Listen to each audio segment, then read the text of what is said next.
कम उम्र में बालों का सफ़ेद हो जाना यानी कि प्री मैच्योर ग्रेइंग। आजकल 8 से 10 साल तक के बच्चों में ये प्रॉब्लम कॉमन हो चुकी है। इससे बच्चे अपना कॉन्फिडेंस लूज कर रहे हैं, डीमोटिवेट हो रहे हैं। तो चलिए, कोई भी सॉल्यूशन जानने से पहले हम इसका रीज़न जानते हैं कि किस रीज़न से हमारे बाल कम उम्र में सफ़ेद होते हैं। हमारे हेयर फॉलिकल्स में एक तत्व होता है मेलानिन नाम का। जब हमारे बालों में मेलानिन का प्रोडक्शन बहुत ज़्यादा मात्रा में होता है तब हमारे बाल गहरे काले रंग के होते हैं। प्रोडक्शन जब कम हो जाता है तो फिर आपको ब्राउन कलर के बाल दिखेंगे, और जब मेलानिन का प्रोडक्शन बिल्कुल बंद हो जाता है तो फिर हमारे बाल जो है ना वो ग्रे होने लग जाते हैं। बढ़ते हैं दूसरे रीजन की तरफ। ये है हमारे अंदर होने वाली न्यूट्रिशनल डिफिशियंसी, यानी कि vitamin B12, vitamin D, copper and iron की कमी से भी हमारे बाल प्री मैच्योर ग्रेइंग की तरफ बढ़ते हैं। तीसरा बड़ा कारण है ऑक्सीडेटिव स्ट्रेस, जिसकी वजह से फ्री रेडिकल्स निकलते हैं जो कि हमारे बालों के मेलानिन को खा जाते हैं। दोस्तों, कभी कभी प्रीमैच्योर ग्रेइंग जेनेटिक कारणों से भी होती है। तो चलिए, अभी तक हमने कारण जाने हैं इसके कि आखिर प्रीमैच्योर ग्रेइंग होती क्यों है, और अब हम इसके परमानेंट सोल्यूशन के बारे में बात करेंगे। यानी कि आज हम बनाने वाले हैं तुरई का तेल, रिच गॉड ऑयल। जैसा कि स्क्रीन पे आपको दिख रहा है कि ये क्या है, ये तुरई है। बेसिकली तुरई ही कहा जाता है।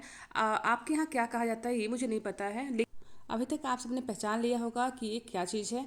यहाँ पर रेमेडी शुरू करने से पहले मैं आपको बता दूं कि इस रेमेडी में आपको ये छोटी वाली जो तुरई आती है, यानी कि इसे देसी तुरई भी कहा जाता है, वही आपको इस रेमेडी में इस्तेमाल करनी है। जो लंबी वाली तुरई आती है उसका इस्तेमाल आपको नहीं करना है। अगर आपको ये देसी तुरई ना मिले तभी आप लंबी वाली तुरई का इस्तेमाल कीजिएगा, क्योंकि ये जो होती है ना ये ज़्यादा इफेक्टिव होती है।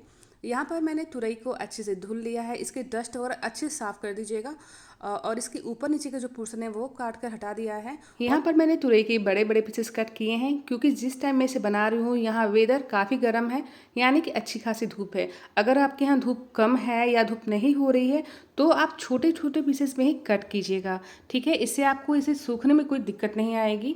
और यहाँ पर मैं बता दूँ कि मैंने टोटल 1 kg तुरई का इस्तेमाल किया है ऑयल को बनाने के लिए। तो यहाँ सारी तुरई को मैंने काट लिया है, और अब मैं इसे ले जाकर के किसी छाया वाली जगह में रखूँगी, यानी कि किसी खिड़की के पास घर के अंदर रखूँगी। डायरेक्ट सनलाइट में इसे रख करके हम नहीं सुखाएंगे, ठीक है। और हम इसे 3 दिन के लिए इसी तरह से छोड़ देंगे सूखने के लिए।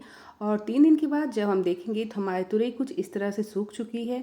ये बिल्कुल भी काली नहीं पड़ी है, आपको ये अभी ग्रीन ग्रीन से ही दिख रही है, ठीक है। तो अब हम इसे एक ग्लास जार में ट्रांसफ़र करेंगे, और ग्लास जार को सबसे पहले हम अच्छे से धुल के सुखा लेंगे। उसके बाद हम इसमें जो सूखी हुई तुरई है उसे डाल देंगे, और अब हम इसमें ऐड करेंगे कोकोनट ऑयल। आप मस्टर्ड ऑयल का यूज़ बिल्कुल मत कीजिएगा इसमें। कोकोनट ऑयल हमारे बालों के लिए काफ़ी अच्छा होता है।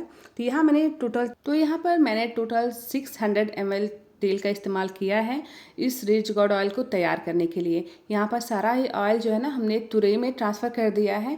तेल इतना पर्याप्त होना चाहिए जिसमें कि तुरई जो है ना वो अच्छे से डूब जाए, ठीक है। तो यहाँ देखिए जो तुरई है वो तेल में अच्छे से डूब चुकी है, और हम इसका ढक्कन बंद करके फिर से 3 दिन के लिए रख देंगे, ठीक है ना।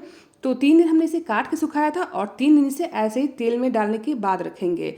और 3 दिन के बाद जब देखेंगे ना तो जो हमारा तेल है नीचे, इसका कलर जो है वो ग्रीन नहीं दिखेगा, आपको थोड़ा सा डार्क दिखेगा। तो ये देखिए आपको तेल का कलर दिख रहा है ना किस तरह से चेंज हो चुका है। अब हम नेक्स्ट स्टेप इसका करके दिखाते हैं आपको। तो यहाँ देखिए हमारा तेल का कलर जो किस तरह से आ गया है। और अब जो ये तेल है ना हम एक कढ़ाई में ट्रांसफर करेंगे। अगर आपके पास लोहे की कढ़ाई है तो बेस्ट है, नहीं है तो आप किसी हैवी बॉटम वाले यानी कि मोटी तले वाले बर्तन का इस्तेमाल कीजिएगा इस तेल को तैयार करने के लिए, क्योंकि हमें बिल्कुल स्लो फ्लेम पे एकदम धीमी आंच पर ही इसे पकाना है, जलाना बिल्कुल भी नहीं है। तुरई को पकाते हुए 10 मिनट हो चुके हैं। एकदम धीमी आंच पे ये पक रहा है। आपको ये दिख रहा है कि बबल्स बिल्कुल भी तेज़ नहीं है, एकदम धीमी धीमी आंच पे ये पक रही है। तो यहाँ पर 10 मिनट हो चुके हैं, और अब मैं कुछ और इंग्रेडिएंट इसमें ऐड करूँगी जो कि हमारे बालों को पोषण देगा और काफ़ी अच्छा रहता है हमारे बालों के लिए। तो यहाँ मैंने कुछ फ्रेश करी लीव ऐड किया है, 2 बड़े चम्मच मेथी का पाउडर ऐड किया है। आप चाहें तो मेथी दाना भी इस्तेमाल कर सकते हैं। यहाँ मैंने कुछ सूखी हुई गुड़हल के फूल इस्तेमाल किए हैं, जो कि हमारे बालों को अच्छा पिगमेंट देने का काम करता है।